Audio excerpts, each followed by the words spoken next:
I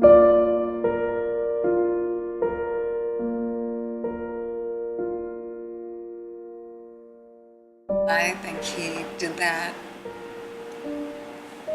as a man, as a Christian, as a scout, as a business leader, as a brother, a father, and a son. That's how Angelo lived.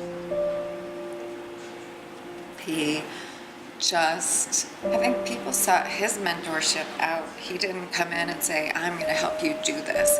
If they needed it, he would come in and say, is there something I can do to help? But he was quiet in his leadership and his mentorship. And so many boys who maybe had a little anxiety about just finishing that one more thing, or that thing that they couldn't get done, or that thing that was so difficult for them to do, they were at such ease with Angelo's mentorship. I think he knew the value of the mentors he had as a scout, and it carried on throughout his life. And I think he just thought, you know, the ripple effect is just so empowering, and Angelo was always about getting to know other people, and I think they felt really comfortable saying, hey, I need a little help.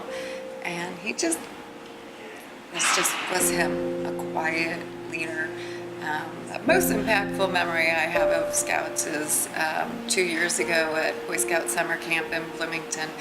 My son Adrian was trying really hard to get Firecrafter, and I was able to be down there for family night for the skit and the bonfire, part of the requirements for Firecrafter.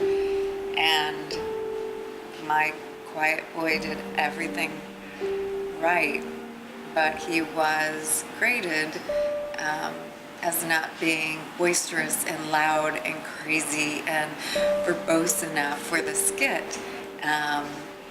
So they didn't pass him that first go around. And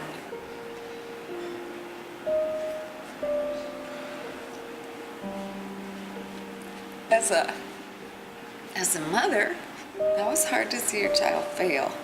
But Angelo was kind of devastated because he really stayed hands off. He wanted to make it the most fair that it could be for Adrian to get Firecrafter, and he knew it was not Adrian's nature to be loud and verbose, but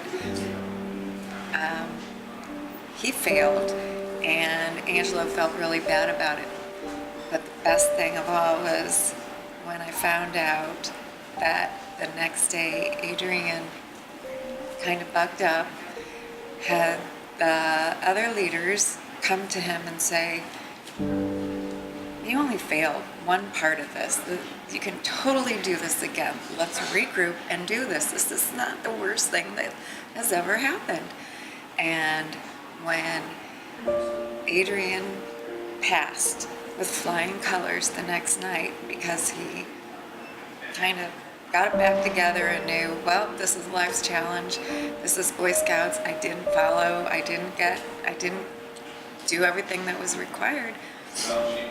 He found a way to succeed, and my quiet boy got verbose and loud and wrangled everybody up, and he succeeded. And I cannot tell you how happy Angelo. I don't think his feet hit the ground, because failing showed Angelo and Adrian that it's okay. It's okay. None the worse. It's life, and it was just the greatest life lesson for my leader husband to see his scout son fail, but get it back together and on his own doing. As it was told to me, because there's a lot of things that happened at Boy Scout campouts and weekends and things like that. There's a lot of things that I never was privy to because I wasn't a scout. That was the whole thing. And But each and every adult told me that Angelo was never happier than at the end of the evening, um, when they all sat around, the boys and the adults, for the campfire for years. That it was just, Angelo sat there and he was just joyful and was so happy to be where he was with the people he was with.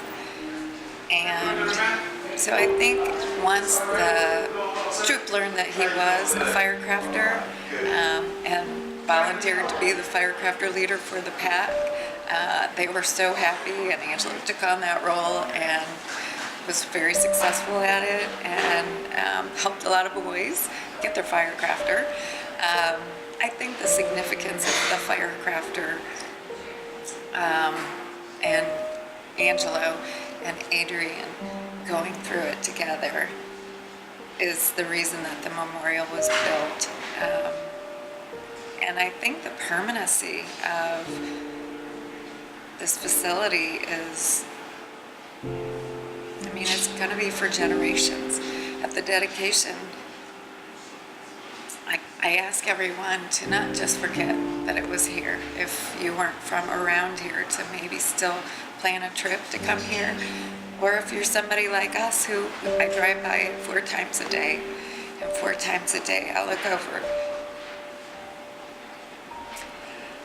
And I'm honored at the people who loved and appreciated all that Angelo did for Scouts and the community and our family. And I'm hoping on a good day you come out here and you think of Angelo, as well as maybe not one of your best days. You come out here and you look at Angelo out here and you see the beauty, and you see and remember the kind of person that he was, and you quietly tell yourself that tomorrow will be a better day, and you make it a better day. And you just look at the commitment that all these people made, time and money and effort and thought that has been put into this facility, and you just don't forget Angelo, and you don't forget the kind of gentleman he was.